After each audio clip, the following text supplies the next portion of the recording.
बिस्मिल्लाहिर्रहमानिर्रहीम। अला बिज़िक्रिल्लाहि तत्मइन्नुल क़ुलूब। अल्लाह फरमाते हैं कि यकीनन अल्लाह की याद और अल्लाह के ज़िक्र से और अल्लाह की किताब से ही दिलों को सुकून मिलता है। आइए इस वीडियो में देखें एक पागल शख्स जिसको पूरी समझ भी नहीं है, लेकिन जब वो अल्लाह का कलाम सुनता है तो उसको किस तरह सुकून हासिल होता है। आइए ज़रा इस वीडियो में देखते हैं, फिर बात करते हैं।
وما عند الله خير للأبرار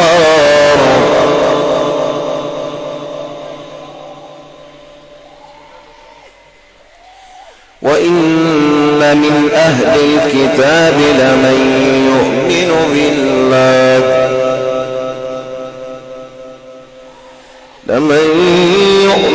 بالله وما أنزل إليكم وما أنزل إليهم خاشعين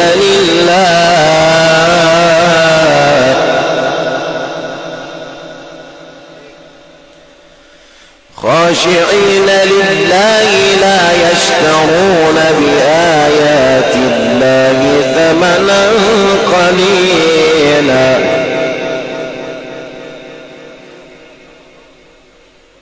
أولئك لهم أجرهم عند ربهم إن الله سريع الحساب يا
واتقوا الله لعلكم تفلحون कि ये पागल शख्स जिसको पूरी अक्ल भी नहीं है, समझ भी नहीं है, लेकिन अल्लाह के कलाम को कितनी गर्मजोशी से सुनता है। तो हमें अल्लाह ने अक्ल दिया है, समझ दिया है, हमें अल्लाह के कलाम को सीने से लगाना चाहिए और अल्लाह के कलाम के साथ हमें अपने दिलों की सुकून को अल्लाह के कलाम में ढूंढना चाहिए। अल्लाह हमें अपनी किताब के साथ मोहब्बत और अल्लाह के कलाम के साथ हमें वो लगन और इस पर अमल करने की तौफीक